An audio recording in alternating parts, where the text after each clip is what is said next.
오늘 우리 하나님의 말씀은 창세기 37장 12절부터 17절입니다. 구약성경 56쪽 창세기 37장 12절부터 17절. 오늘부터는 성경을 찾으셔야 합니다. 12절부터 17절. 그래서 말씀을 찾으셔서 같이 교독하겠습니다. PPT로 안 올려드리는 중요한 이유 가운데 하나는 나의 손때 묻은 성경을 만들려고 하는 거니까 이해해 주시고 그렇게 따라 주시기 바랍니다. 37장 12절부터 17절 우리 함께 읽겠습니다. 시작. 그의 형들이 세겜에 가서 아버지의 양떼를 칠 때에 이스라엘이 요셉에게 이르되 내 형들이 세겜에서 양을 치지 아니하느냐 너를 그들에게로 보내리라. 요셉이 아버지에게 대답하되 내가 그리하겠나이다. 이스라엘이 그에게 이르되 가서 내 형들과 양떼가 다 잘 있는지를 보고 돌아와 내게 말하라 하고 그를 헤브론 골짜기에서 보내니 그가 세겜으로 가니라. 어떤 사람이 그를 만난즉 그가 들에서 방황하는지라. 그 사람이 그에게 물어 이르되 내가 무엇을 찾느냐. 그가 이르되 내가 내 형들을 찾으오니 청하건대 그들이 양치는 곳을 내게 가르쳐 주소서. 그 사람이 이르되 그들이 여기서 떠났느니라. 내가 그들의 말을 들으니 도단으로 가자 하더라 하니라. 요셉이 그의 형들의 뒤를 따라가서 도단에서 그들을 만나니라. 아멘. 상반기에 그 사도 바울의 인생 4컷 인물 설교를 했고요. 9월의 설교는 요셉이라는 인물에 대한 5번의 설교로 이루어집니다. 오늘 첫 번째 이야기는 이제 순종입니다. 요셉의 가정은 그 4명의 아버지가 4명의 부인을 돕고 그 사이에서 아들만 12를 얻은 그런 대가족이었습니다.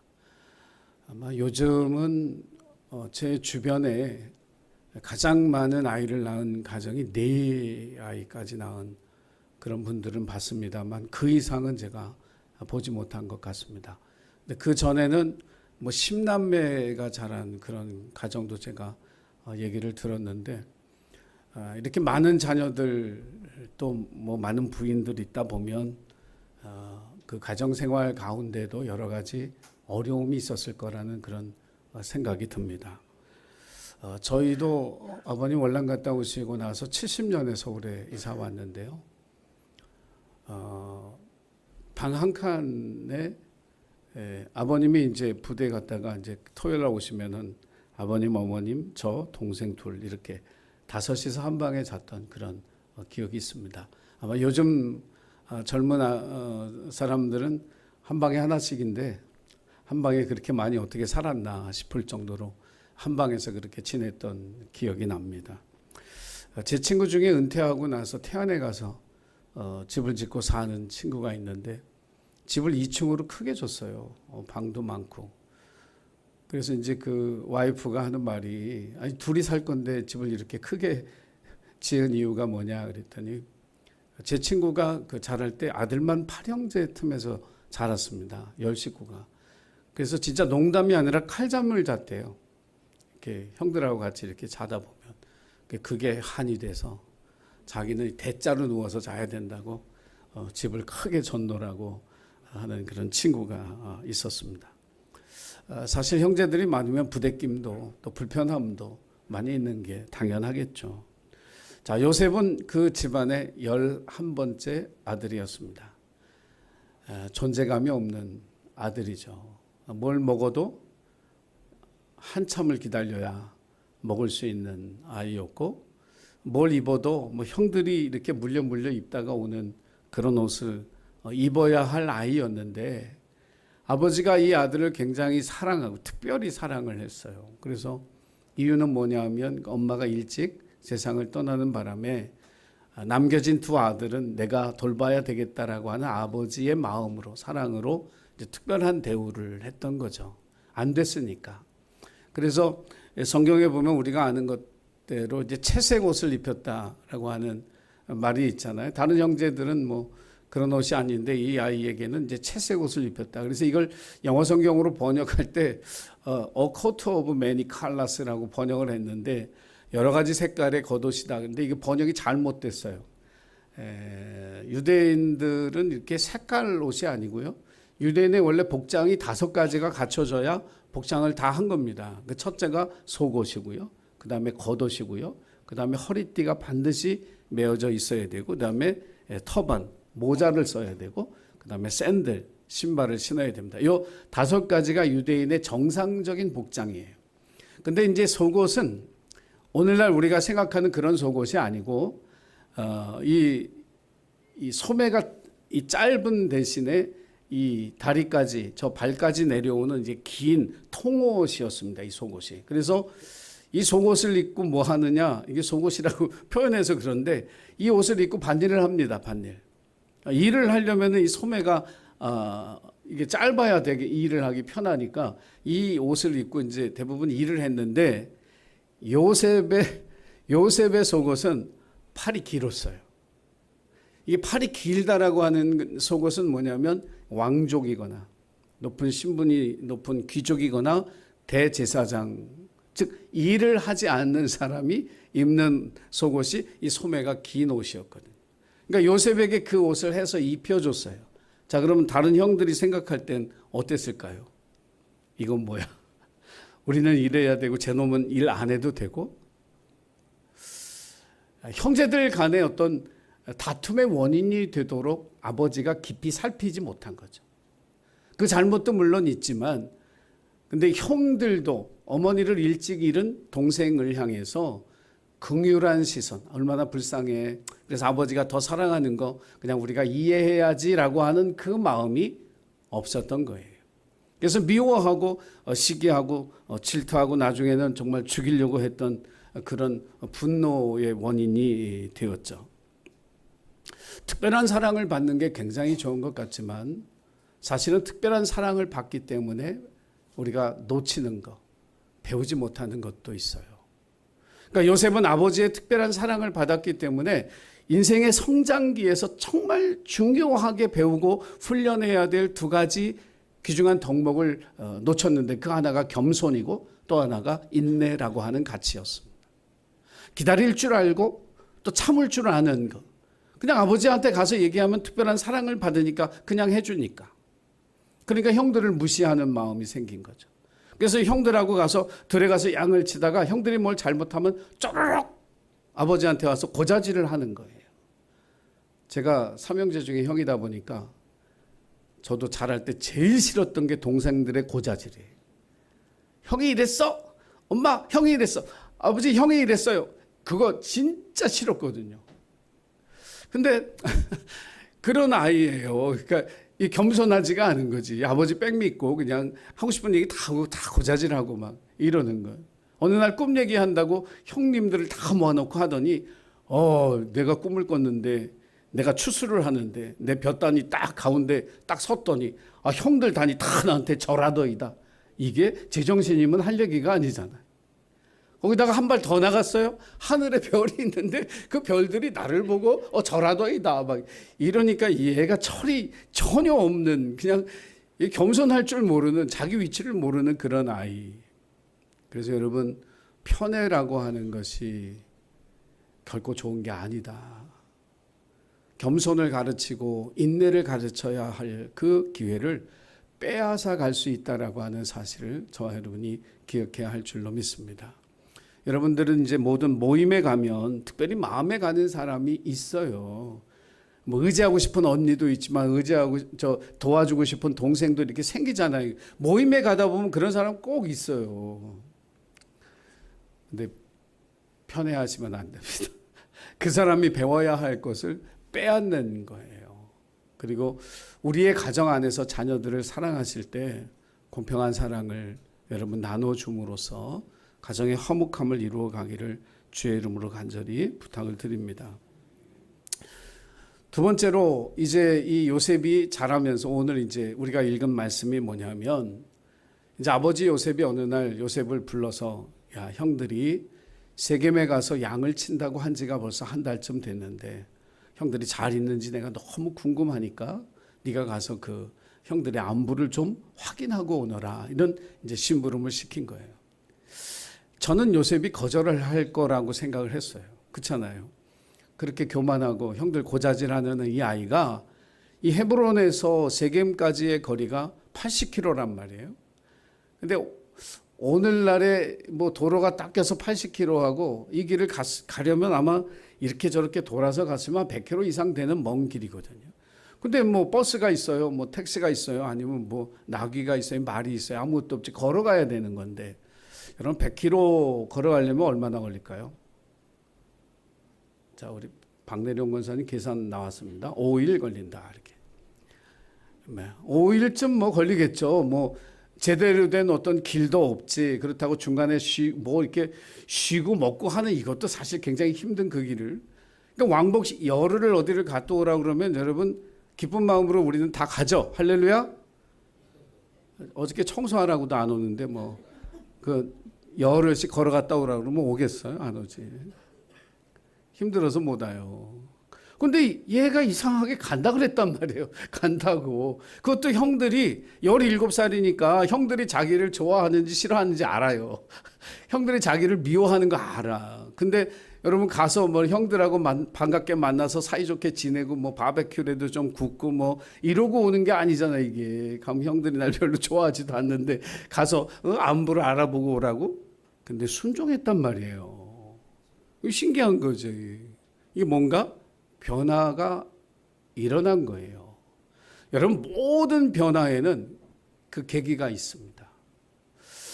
그래서 여러분 우리가 자녀를 기를 때 제일 부모로서 답답한 게 변화, 성장 이게 더딜 때 정말 답답하잖아요.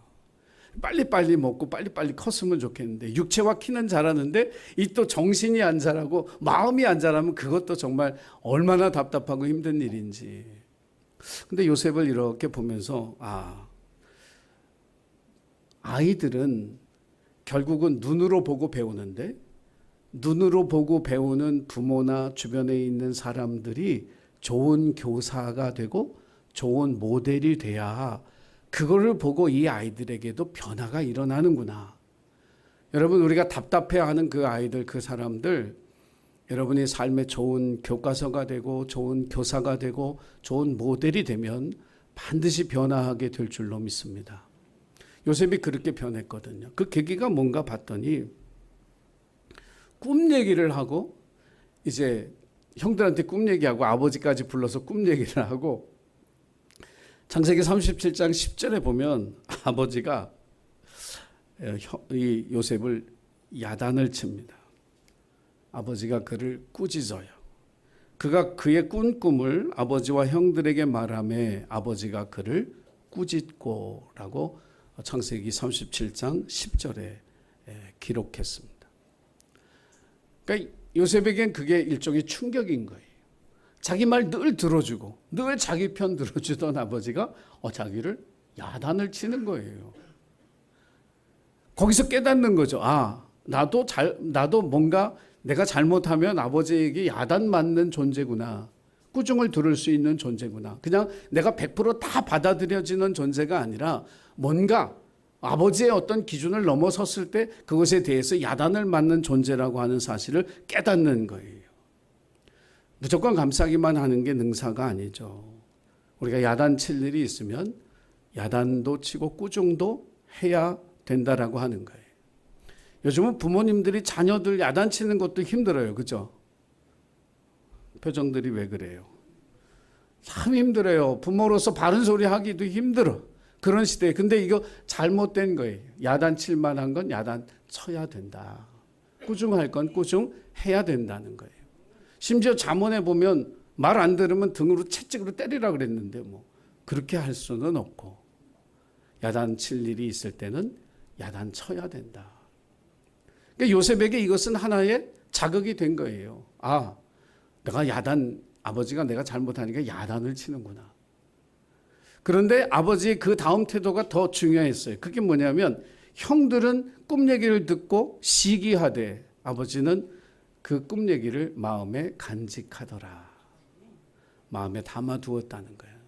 요셉이 가만히 보니까 형들은 진짜 코웃음 치고 비웃고 하는데 아버지는 진지하게 자기의 꿈 얘기를 들어준 거예요. 존중받았다는 느낌을 받은 거예요. 사람이 변하는 데 있어서 가장 중요한 동기부여하는 게 뭐냐면 자기가 존중받았다는 거예요. 아버지가 내 말을 귀 기울여 듣는구나. 형들은 비웃었지만 아버지는 이걸 진지하게 받아들여주고 내 꿈 얘기를 존중해 주는구나. 그렇게 될 때 이 요셉의 마음속에 내가 존중받을 만한 행동을 해야 되고 존중받을 만한 삶을 살아가야 되겠구나라고 하는 마음의 다짐이 생긴 거죠. 그래서 요셉이라고 하는 이 친구가 아버지가 나를 존중해 주듯이 나도 아버지를 존중해야 되겠다라고 하는 그런 마음을 가지고 아버지가 시킨 그 일에 자기는 하기 싫었지만 형들이 자기 싫어하는 거 알아서 그리고 그 먼 길 갔다 오는 게 힘들지만 순종하는 그런 요셉이 되어진 줄로 믿습니다.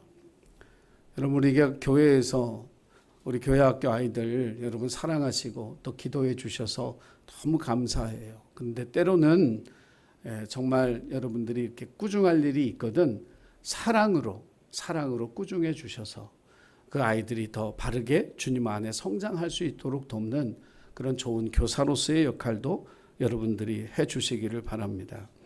그래서 요셉에게 변화의 이유가 이 두 가지가 있었던 것처럼 저와 여러분의 삶 속에도 새로운 삶을 향한 변화를 위해서 때로는 하나님이 우리를 책망하실 때 그 겸손히 듣고 또 목회자가 여러분들에게 당부하고 권면하는 이야기를 흘려 듣지 말고 마음에 좀 담아서 여러분이 존중해 주심으로 여러분이 영적으로 더 성장하는 그런 하나님의 사람들이 되시기를 주의 이름으로 간절히 축원합니다.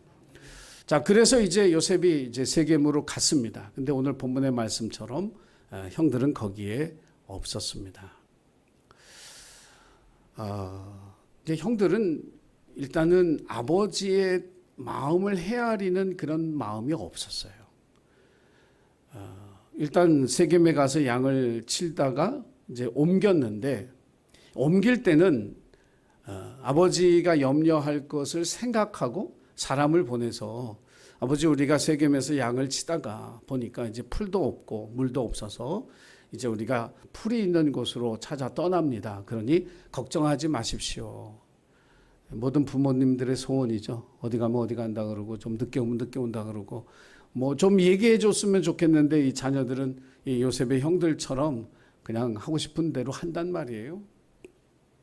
그래서 요셉이 가보니까 거기 없어요. 여러분 우리가 하나님 앞에 순종할 때 복을 받는다고 하는데 여러분 순종에서 복으로 가는 그 중간에 과정이 있다는 사실을 여러분이 꼭 기억해 주시기를 바랍니다. 로마서 그 5장 3절 4절 한번 우리 같이 읽어보겠습니다. 자, 시작. 다만 이뿐 아니라 우리가 환난 중에도 즐거워하나니 이는 환난은 인내를, 인내는 연단을, 연단은 소망을 이루는 줄 알미로다. 환난 당하고 즐거워할 사람이 어디 있겠어요? 시련과 역경이 있는데 기뻐할 사람이 어디 있겠어요? 그런데 우리는 무엇을 믿느냐 하면 이 환난이 끝이 아니라 환난이 뭘 이루기 위해? 하나님의 소망을 이루기 위해 주시는 것이다. 그래서 그 과정 속에 인내하고 연단하는 과정이 있다라고 하는 사실을 저와 여러분이 기억해야 돼요. 이것 없이 소망이 주어지는 것이 아니라 환난을 당해서 바로 기쁨이 오고 바로 소망이 오는 것이 아니라 인내와 연단의 과정을 거쳐서 소망으로 간다. 이 믿음을 저와 여러분이 가지면서 우리에게 닥치는 그 환난과 시련을 견디고 이겨내는 믿음의 승리자들이 되시기를 주의 이름으로 축원합니다. 이 세상에 이 과정 없이 얻어지는 것은 쉽게 잃어버리는 거거든요. 파리올림픽의 태권도에 출전했던 서건우라는 선수가 있었습니다. 태권도는 보니까 코치 한 명이 한 선수를 이렇게 돌보더라고요. 케어하고 이렇게 훈련시키더라고요. 그 오혜리라고 하는 여자 코치인데 이분이 이 서건우 선수를 이제 전담해서 코칭을 했던 그런 코치였어요. 유키즈에 이분이 나와서 얘기하는 걸 제가 이렇게 들었는데 이 훈련이 보통이 아니더라고요. 이게 태권도 여러분 혹시 보셨으면 아시겠지만 한 발차기 하잖아요. 발 하나로 왼발로 지탱하고 오른발로 이렇게 하든지 이렇게 발을 바꿔서 하든지 하는데 이 다리 한 발로 하기 위해서 이 한 발로 계단을 오르락 내리락 하는 훈련을 하는 거예요. 와, 그게 정말 장난이 아닌 거예요. 그게. 그 태권도 출전해서 메달 하나 따기 위해서 그렇게 노력을 하고 애를 쓰더라고요. 그거 보면서 야, 훈련량이 엄청나구나. 이 메달 하나 우리가 보기에는 쉽게 따는 것 같지만 그게 절대로 아니라는 걸 제가 느꼈어요. 근데 이 성원우 선수가 동메달 결정전에서 패해서 사실 메달을 못 땄어요.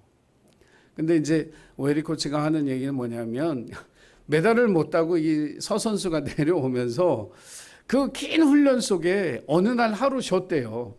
오늘은 좀 다 쉬자. 너도 쉬고 나도 쉬자. 오늘은 정말 훈련하지 말고 좀 푹 쉬자. 그랬더니 이 서 선수가 하는 말이 그날 하루 쉰 것 때문에 메달 못 딴 것 같다고. 제가 그 얘기 들으면서 야, 이게 동메달 쉬워 보여도 그게 절대로 아니구나. 그 하루를 쉰 게 후회가 되어질 마음이 들 정도로 그렇게 노력하고 땀 흘려서 얻어지는 게 메달이더라고요. 금메달만 귀한 게 아니고 정말 동메달도 귀한 거고 4등한 것도 귀한 거예요. 제가 생각해 보니까. 이렇게 세상에서 메달을 하나 얻으려고 해도 그렇게 힘든데 우리가 하나님의 상급과 복을 바라는 삶을 살아갈 때 우리가 얼마나 애쓰고 얼마나 눈물 흘리고 또 얼마나 헌신하는가를 생각해 보면 우리 너무 쉽게 복을 받고 하늘의 상급을 받으려고 하는 건 아닐까 하는 그런 생각이 들었어요.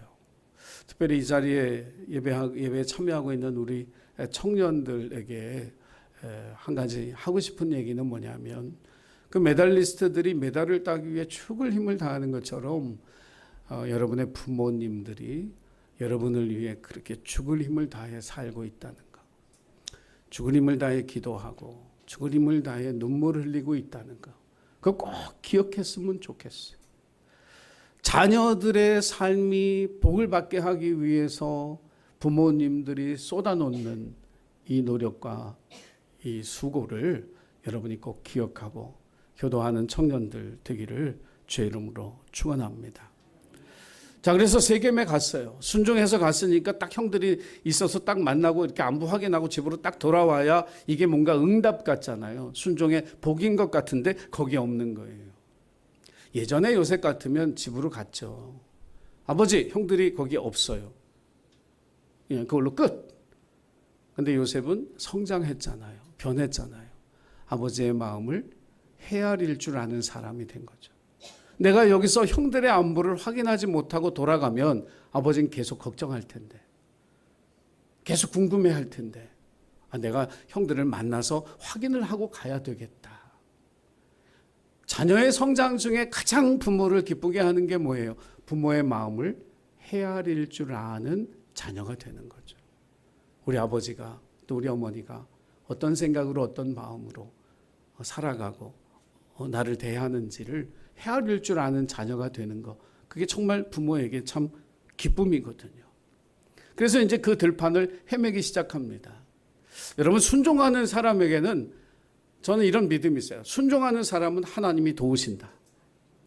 반드시 하나님이 도우셔요. 그 세겜의 들판을 헤매고 있는데 어떤 사람이 거기 짠 나타나거든요. 그 시대 그 들판에 뭐 하려고 사람이 나타났지? 그런데 그 사람이 형들이 어디 갔는지를 또 아는 사람이에요. 그럴 확률이 몇 분의 몇이 될까요? 로또의 확률 정도 되지 않을까 그런 생각을 해요. 하나님 보내신 사람이지 그 사람이 어떻게 거기에 와서 형들이 어디 있다고 얘기해 주는 그런 사람이 어디 있겠어요. 요셉의 순종을 보고 하나님이 그를 도우셔서 하나님의 천사를 보내주신 줄 믿습니다. 저와 여러분의 삶 속에도 순종을 통해 하나님의 천사를 만나는 그런 귀한 복이 흘러넘치기를 주의 이름으로 축원합니다. 그래서 도단으로 이제 요셉이 가게 되었습니다. 근데 그 만남은 바베큐 굽는 해피엔딩이 아니었어요. 형들은 요셉이 저기서 오는 걸 보고 마음으로 그를 죽이기로 계획을 하죠. 창세기 37장 18절 20절 말씀입니다. 우리 같이 한번 읽어보겠습니다. 자, 시작. 요셉이 그들에게 가까이 오기 전에 그들이 요셉을 멀리서 보고 죽이기를 꾀하여 서로 이르되 꿈꾸는 자가 오는도다. 자, 그를 죽여 한 구덩이에 던지고 우리가 말하기를 악한 짐승이 그를 잡아먹었다 하자. 그의 꿈이 어떻게 되는지를 우리가 볼 것이니라 하는지라. 세상에 이런 악한 형들도 있습니다. 그것도 믿음의 조상 가운데 한 사람인 야곱의 아들들이 이렇게 악한 형들이었죠. 순종해도 그 결과가 반드시 해피엔딩, 좋은 것이라고 성경은 우리에게 말하지 않습니다. 그럼에도 불구하고 순종의 결과가 어떠하든지 우리는 순종할 수 있어야 합니다. 요셉처럼 고난의 구덩이에 자기 목숨의 위협을 느끼는 이런 상황을 맞이하더라도 여러분 순종하시기를 주의 이름으로 부탁을 드립니다. 예수님이 겟세마네 동산에서 기도하실 때 그 고난의 잔을 피하고 싶어서 기도하셨지만 그 고난을 받아들임으로써 십자가에 달려 죽으심으로 부활의 소망으로 우리에게 나타나신 줄 믿습니다. 고난을 통해 소망으로, 고난을 통해 영광으로 나아가는 이 하나님의 영적 원리를 저와 여러분이 기억하고 순종의 결과가 반드시 좋은 것이 아니라 할지라도 여러분 그 순종을 복되게 하시고 그 순종을 통해 영광 받으실 하나님이 계시다는 그 믿음을 가지고 순종하는 삶을 살아가시기를 간절히 부탁을 드립니다. 사실 순종이 힘든 게 왜 그러냐 하면 내가 하고 싶은 일, 내가 원하는 일이라면 순종하지만 그렇지 않은 일이기 때문에 힘들거든요. 순종하면은 거기에 자기 시간을 써야죠. 자기 마음 쏟아야죠. 자기 물질을 써야 할 때도 있는 거예요. 그래서 순종하면서 자원하는 기쁨이 먼저 찾아오기보다는 힘들다는 생각이 먼저 찾아오고 짜증난다는 생각이 찾아오고 이 일을 해야 될 사람은 따로 있는데 내가 왜 이 일을 해야 돼라고 하는 서운함이 우리에게 찾아오기 때문에 순종하는 것이 힘든 거예요. 여러분 순종의 기쁨보다 다른 것들이 먼저 찾아온다고 해서 순종을 하지 않는 그런 어리석은 그런 사람이 되지 말고 순종의 결국은 우리에게 복으로 또 상급으로 하나님께서 우리의 삶에 주신다라고 하는 사실을 기억하고 순종의 유익과 순종의 기쁨을 얻는 그런 저와 여러분이 되기를 주의 이름으로 간절히 축원합니다. 결국 요셉의 이 구덩이에 빠진 이 사건은 그가 애굽의 총리로 80년을 살게 되어지는 그 첫 걸음이 되었거든요. 이 고난이 없었더라면 그 고난 속에서 그가 하나님을 만나지 못했더라면 애굽의 총리로 80년을 지내고 이스라엘 민족의 구원자가 되었던 요셉은 우리에게 전해지지 않았을 거예요. 고난을 통해 하나님 앞에 귀하게 쓰임받은 요셉처럼 저와 여러분도 순종을 통해 우리에게 어떤 어려움이 오더라도 그 마지막에 우리를 세우시고 복 주시는 그 하나님을 믿는 믿음으로 순종하시기를 간절히 부탁을 드립니다. 기도하겠습니다. 거룩하신 하나님, 자원하는 기쁨으로 순종할 수 있도록 우리의 마음을 주장하여 주옵소서. 어렵고 힘든 일이기에 꺼려하고 주저하고 피하고 싶지만 순종을 통해 하나님 앞에 나아갈 때 우리의 삶을 복되게 하시고 주님의 크신 사역을 위해 사용하시는 일꾼으로 세워짐을 기억하고 순종의 복을 누리기에 부족함이 없는 우리 모든 예신 가족들 되도록 축복하여 주옵소서. 감사드리며 예수님의 이름으로 기도하옵나이다. 아멘.